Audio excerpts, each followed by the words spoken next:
Olá pessoal, uma coisa que eu gostaria de deixar claro aqui é que não é porque eu faço vídeos contradizendo doutrinas de algumas religiões que eu não goste dos membros dessas religiões, tá?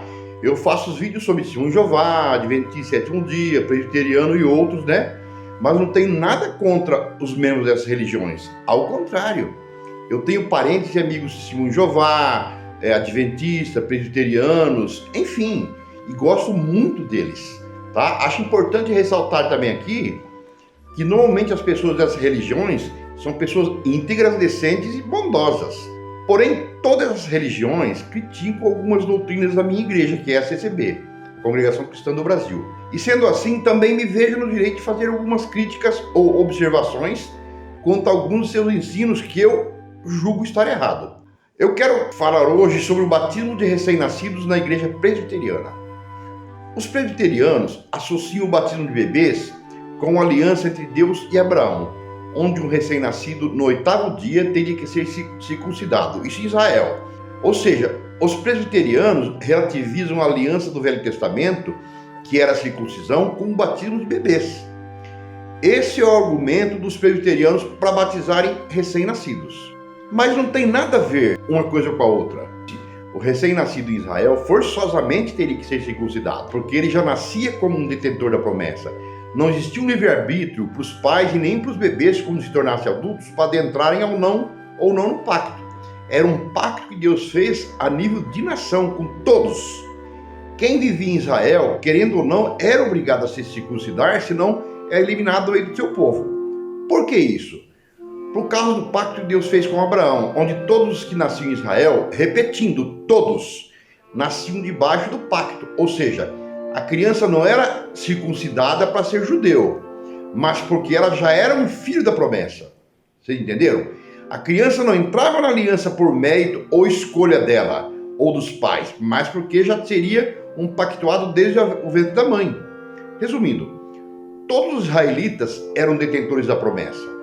Agora vamos lá. Mediante isso aí, será que dá para fazer alguma simbologia entre os bebês israelitas com os bebês gentios, filhos de presbiterianos? Não tem como, porque entre os gentios nem todos seriam detentores da promessa.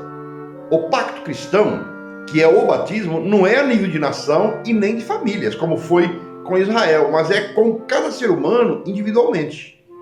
Entre os gentios não existe nada forçado como era com os judeus. O gentio se torna cristão por livre-arbítrio e, claro, nesse caso, ocorre depois que ele tem consciência sobre a fé cristã.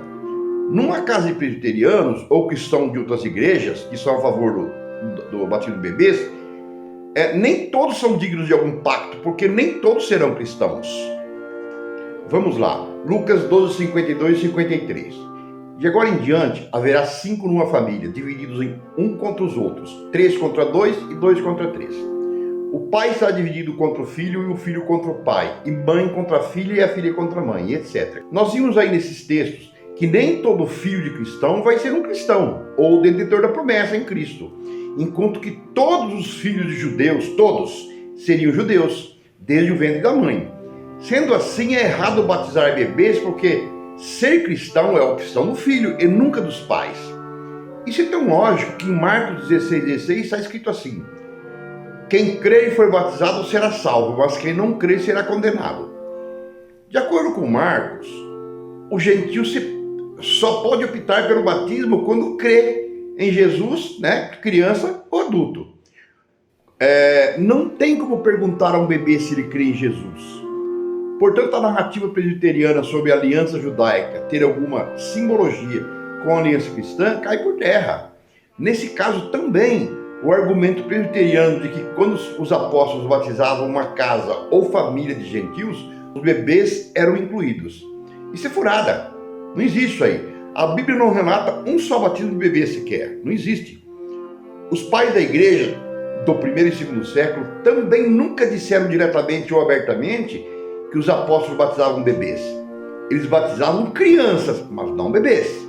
Tanto é que Tertuliano, viveu nos 160, 220, disse que não se devia negar o batismo infantil, desde que a criança tivesse idade para entender a fé. Foi Tertuliano que disse isso, não fomos nós. Isso sim se harmoniza com Marcos 16,16, que está escrito: quem crer e for batizado será salvo. Claro que uma criança só entenderia a fé cristã depois de uns 12 ou 13 anos de idade. Se Tertuliano levantou essa questão sobre a criança ter a idade certa para o batismo, ou seja, a idade para discernir a fé, é porque desde o fim do segundo século, que era o tempo que ele viveu, não havia um consenso entre todos os pais da igreja no batismo de criança. Isso denota claramente que as heresias já haviam entrado na igreja já naquele tempo, confirmando que Jesus profetizou que isso ocorreria pouco tempo depois de sua partida. E uma dessas heresias seria o batismo de bebê, tá? Deixando bem claro, as crianças citadas nos documentos de alguns pais da igreja não têm necessariamente que serem bebês.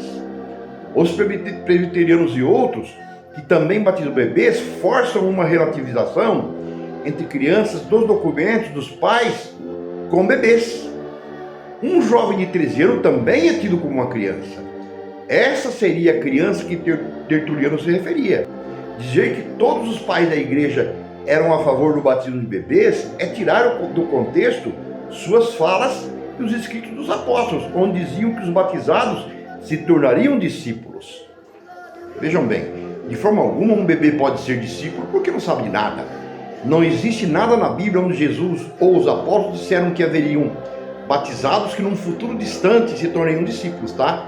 Ele chamava pessoas conscientes da fé para serem discípulos já. Isso não pode se aplicar em bebês.